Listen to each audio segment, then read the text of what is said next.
Hello, today we're going to begin our talk on vectors, and I'm going to start by showing you that we have this vector help sheet that you can find on Canvas. A vector in and of itself is a directed line segment that's represented by a magnitude and a direction. So you start at point P, or that's your initial point, and it's an arrow going in one direction to the terminal point. So we label the initial point P and the terminal point Q. And so you can see the coordinates for each of those. Point P would be P1, P2. Terminal point would be Q1, Q2. The magnitude is a distance, remember, so that should look a little more like a distance formula. But this is in what we call component form. So once we have two coordinate points, we can turn it into a component form, which looks like this with these little pointy brackets. And then we can easily find the magnitude or distance when we're in component form. We can find it from coordinate point form as well. You would just have to literally apply the distance formula there and then take the square root. The notation for component is the little pointy brackets. The notation for coordinate points is just like a normal coordinate point. The notation for magnitude is double bar V, or whatever the vector is that you're looking at. A unit vector has a magnitude of 1, and it is a v, which is a component, over a magnitude. So we'll work with that a little bit later on in the lesson. It is a unit vector will follow the same direction as the original vector. So we'll kind of talk about that. Operations, so we can do vector addition, vector subtraction, scalar multiplication, which looks kind of like a dilation or something like that. So you have k times the vector.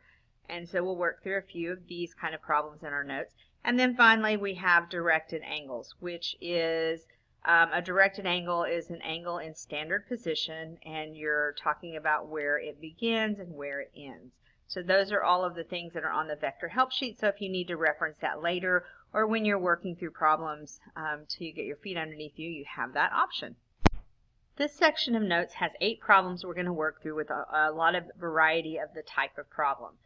So the first one is vector u, and that has a p point of 0, 0, so that's your initial point, and a q point of 3, 2. And then we have vector v, which has an r point, or initial point, of 1, 2, and a terminal point s of 4, 4. So when we're looking at those vectors independently, we're just graphing them. We start at the point 0, we go to 3, 2, so that's what vector PQ would look like. If we start at 1, 1 and we go to 4, 4, that's what vector V would look like. So we're just plotting things. You kind of already know a little bit about that, right? Since you've been doing it for so long. Okay, so what we need to do is first we need to show that u equals v. And that means that they have the same magnitude and the same direction, which means they have the same distance and they have the same slope. So the first thing we're going to find is the magnitude. Remember, that's distance, and we use the distance formula. So we're subtracting the coordinates and squaring them, taking the square root, straight out of geometry distance formula, okay, for this u vector right here. So we get square root of 13. Well, when we do that with vector v, which is right here, so we apply the distance formula to these 2 points, we get 4 minus 1 squared plus 4 minus 2 squared, which also gives us square root of 13. So we have shown that they have the same magnitude or distance by applying the distance formula to the points. So that's pretty straightforward. Now we need to show that they have the same direction. And so to have the same direction, then we need to know that they have the same slope. So on the first one, I went vector u, and I found the slope of, and this is the notation for that little half arrow is the notation for vector. So I did 0 minus 2 over 0 minus 3. I get negative 2 over negative 3, which tells me the slope is 2/3. And I did the same thing for v. So I have 2 minus 4 over 1 minus 4, negative 2 over 3, which is 2/3. They both have the same slope, and we found here that they both have the same distance, or they have the same direction, and they have the same magnitude. And that's what we were trying to prove to show that u was equal to v. We had to show that they have the same magnitude and they have the same slope. So as you're learning these new words and thinking about this, kind of keep in mind, what is it you need to know to be able to move through a problem like this? So a few things I want to go over are forms of vectors. We have component form, which is two vectors in point form like this. And so we have the initial point that it starts at and the terminal point that it ends at. We have component form where we're going to change out of the 2 points. So here it would take point P and point Q to actually graph a vector. In component form, it looks like this with the pointy brackets, and you have a horizontal vector and a vertical vector, and it's a single way to represent it. So when you do component form, you take it from wherever it might be graphed on the axis to graphing it from the origin. And again, we'll talk more about that when we work through the problems. To convert between coordinate and component form, we do terminal minus the initial of the first point, terminal minus initial of the second point. It's always in this order, so kind of keep that filed away. And then it goes in pointy brackets once you've done the subtraction. So when we talk about magnitude in component form, you don't see the subtraction that you did here when we did the point in the last problem because we had coordinate points. The subtraction is already done, so now we can take the first vector, square it, add it to the second vector squared. So that just gives you kind of a little overview of some of the things that we talked about in that first problem. And then again, we'll keep referring back to unit vector being a distance of 1. Okay, so for problem 2, we have vector v that has an initial point of 4, -7, and a terminal point of -1, 5.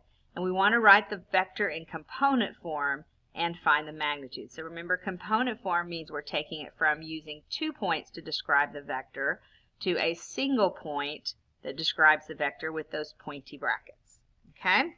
So first we want to find the vector in component form.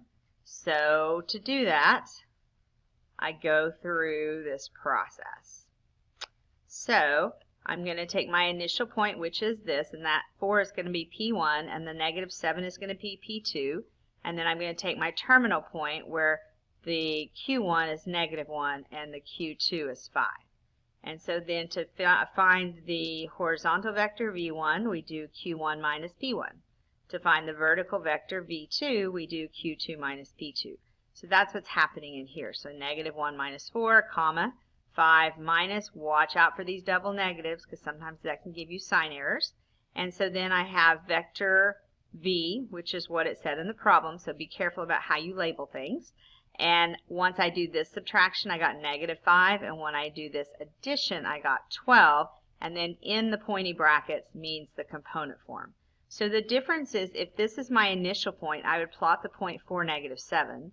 And then I would plot the terminal point, which is -1, 5, and then I can draw the vector that runs between them. That's what it would look like here. If I'm looking at it in component form, I start at the origin and I go -5 on the horizontal plane and then up in the vertical plane, 12. And I plot that point and then I connect it from the origin to this point. So there's only going to be that one point on the graph because you're going to be graphing it through the origin. Okay, and so then we want to find the magnitude. So magnitude in the formula, we would have already done this. We've already taken care of the subtraction in the distance formula, and we have the two values here in component form. That's why we like to do magnitude from component form because it's pretty easy. Then I have double bar V, so pay attention to your notation. The horizontal squared and the vertical squared. So here's the horizontal, here's the vertical. So when I put it in, that's what it's going to look like. And when I take the square -5, I get 25. When I square 12, then I get those added together gives me 169. And the square root of 169 is 13. So that means the magnitude here is 13. So the problem asked me to write it in component form and find the magnitude. Now, just so you can see the difference in these graphs, I graphed the same vector both ways. So here is the coordinate point form. So I'm plotting a point, and drawing the vector between. And then in component form, it is here at the origin, and it goes up, what was it, 12? So I went -5 over, up 12, put my dot, and that's where the vector is. So you can see that when you graph them in different forms, they do look a little different. they would also always be moving in the same direction. They should still have the same slope, but they don't begin at the same spot because P, the initial point, is way down here, where the initial point on this ray in this position is at the origin itself. Okay, let's stop and go over a few more things here in terms of vector operations and graphs. So if we're using vector v and u as our example, the coordinates or the component is AB for vector v and CD for vector u. So if I'm going to add it, it means I'm adding this coordinate or component, to this component, which means I'm adding the x values together and I'm adding the y values together, or the v1s together and the v2s together. On subtraction, order is important just like always. So you have vector v in coordinate point or component form, and vector u in component form, and then I can do a minus c for the v1 and b minus d for the v2. If you're doing scalar, then you have a value that's being multiplied to the component, so that means each piece of the component gets multiplied by that constant. So constant times A, comma, constant times B. Don't forget comma separate. That's not one big number in little pointy brackets. All right, so if we look at how we graph some things here, this would be an example of, let's say it's our V vector. So it started here, went in that direction. If I ask you for 1/2 V, that means a vector in the same direction but half as long. If I ask you for 2V, it's a vector in the same direction but twice as long. And then if I ask you for negative v, that means we reverse or change directions, but we have the same magnitude. So our v went from here to here, and now it goes from here to here back the other way because of that negative on the v. So remember, negative v means to change directions but have the same magnitude. So here's an example. If we actually add vectors together, so here's my vector u, and here's my vector v. Then I can bring this vector and begin it at the end. So this is the ending point of the vector u. I can add vector v to it, which means I'm going to go over 1, 2, 3, and up 1 from here. So I go over and up 1 from there. And so when I put those together, I get this combination right here.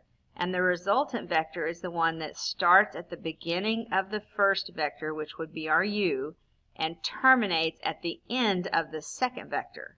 And then we get this little polygon that forms in here, but the resultant is the addition of those two vectors in between. So you can move one to the tip of the other and combine them that way. So in problem 3, we're given vector u is in component form 2, 1, and vector v in component form is 1, 3. We're going to find the sketch. We are going to find and sketch the following problem. So we're going to find what u plus v is, and then we're going to sketch it. We're going to find what u minus v is, and then we're going to sketch it. And then we're going to find what 2u minus 3v is, and then we're going to, you got it, sketch it. All right, so on the first one, u plus v, then I'm doing the computation first. So here's my vector u, here's my vector v. I'm adding the v1s together, which is 2 plus 1, and the v2s together, which is 1 plus 3, and that's how I get to that. And then 2 plus 1 is 3, and 1 plus 3 is 4. Okay, so that is the resultant vector, the result of doing that addition.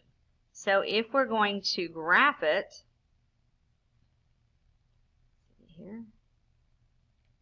Okay, if we're going to graph it, remember this was u down here and this was v, and if I took u and put it up here on the tip of v and went that way, then I get this kind of polygon thing. And notice if I went over 1, 2, 3 and up 1, 2, 3, 4, that's where the end of my resultant is. So that's that diagonal that runs up the middle. All right, on number 2, we are subtracting.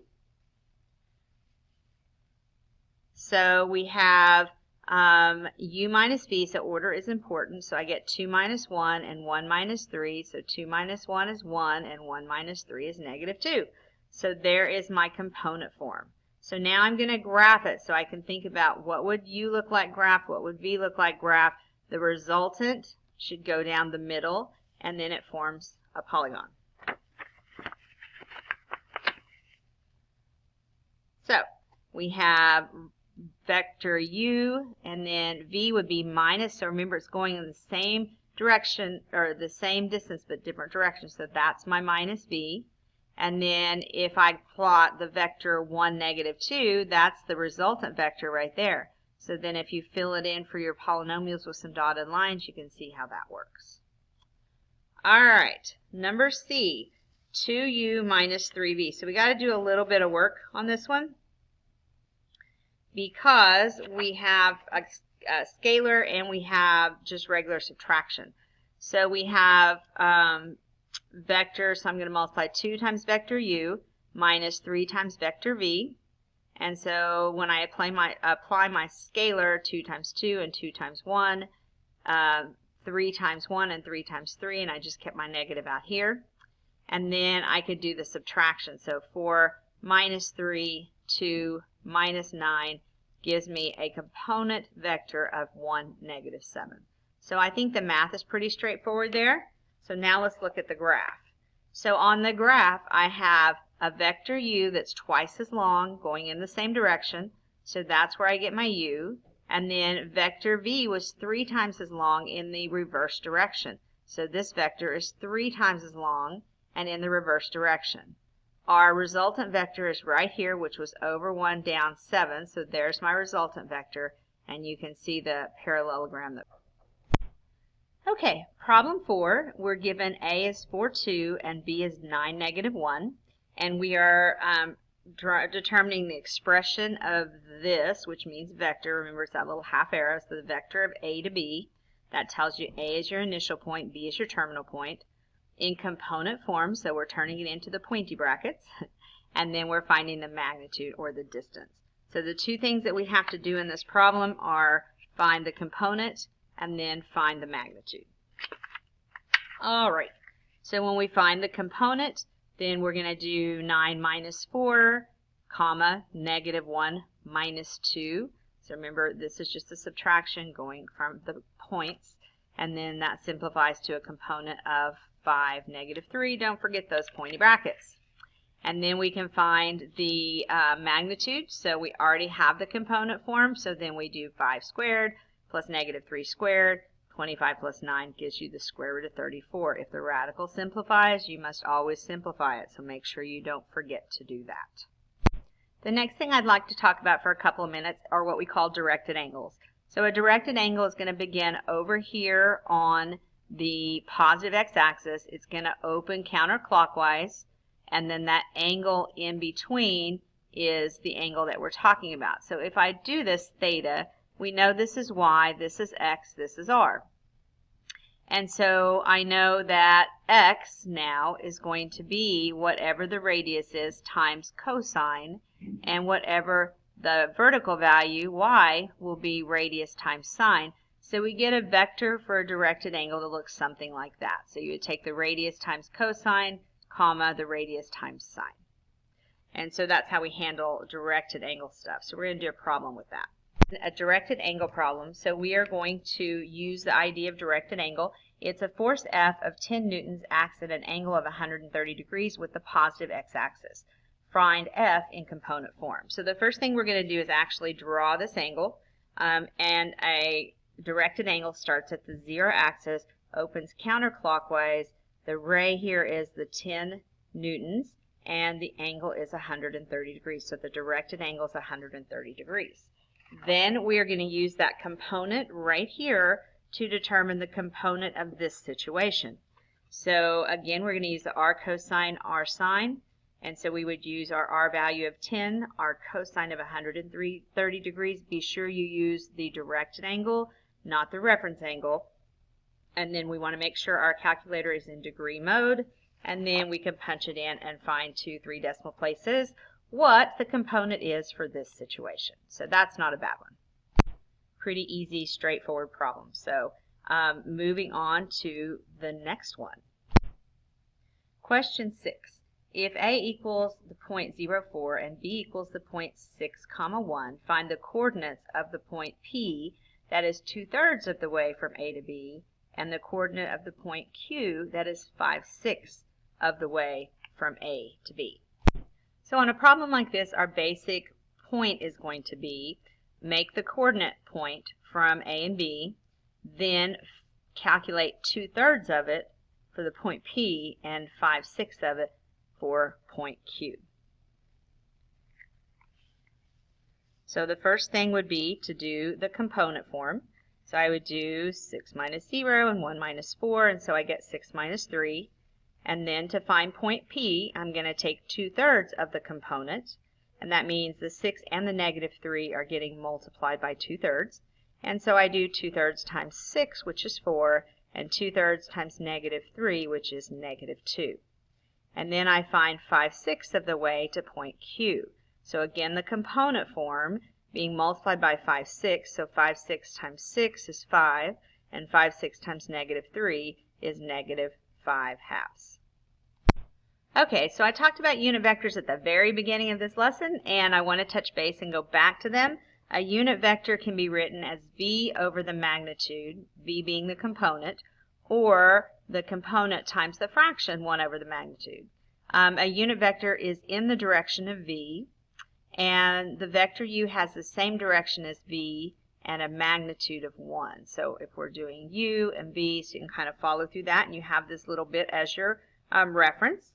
The first problem we're going to do here is find a unit vector, in the direction of negative 2, 5. So that means the first thing we have to do is find the magnitude. So I use the magnitude of my component. If I don't have component, then I have to do the subtraction and do the distance formula. But the magnitude of the component means I'm going to take negative 2 and square it. I'm going to add it to 5 squared, so I get 4 times 4 plus 25, which gives me square root of 29. So that's my magnitude.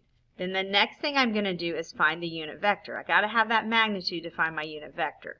So then I'm going to take the component form, and so that's where you see the negative 2 and the 5 there, and then I'm going to divide it like the unit vector says. That's what those double bar around the V mean, and we found that magnitude right here. So then it's negative 2 over root 29 and 5 over root 29. Those are the components, and that means U has the same magnitude and direction.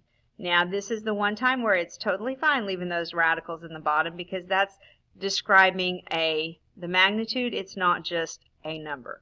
So you could simplify, like, if this was 2 root 29, you could simplify those 2's, but you're going to keep that root 29 in the bottom to show the magnitude of the problem. All right, folks, this is our last one, number 8, and we are given the unit vector U given in component form of 3, 3, and we're given the magnitude of V. Now keep in mind, U and V are different vectors, and we know that we have the magnitude of V. So what we want to find is a vector in the same direction as U, but has the same magnitude as V. And so remember, we're going to use our unit circle when we start comparing those two things and write it as this fraction. All right, so the first thing we're going to do is find the magnitude of U. So right now I know the component of U, but I don't know the magnitude. So to do that, then I'm going to use my vector. So I have 3 squared plus 3 squared under the radical gives me square root of 18, and that breaks down to 3 root 2. You need to be sure you remember to do that breakdown, because that has a lot to do with simplifying. Okay, now after we have the magnitude, then we're going to come down here and we're going to find the component form that's in the same direction as U. Same direction as U. Okay, so we know we have the magnitude of U, that's 3 root 2. We know we have the component from the original problem, that's 3, 3. So the unit vector here is going to be 3 over what we just calculated in part 1, 3 root 2, and 3 over 3 root 2. So right here you can see those 3's are going to cancel and leave me with 1 over radical 2 and 1 over radical 2. And this is the component form that is in the same direction as U. And then finally, remember that the magnitude for V was 5. And when we talked about the unit circle piece, not unit circle piece, goodness, that's a blast from the past. The unit vector piece, we said we could write it with the V over here, or we could write it 1 over the magnitude there.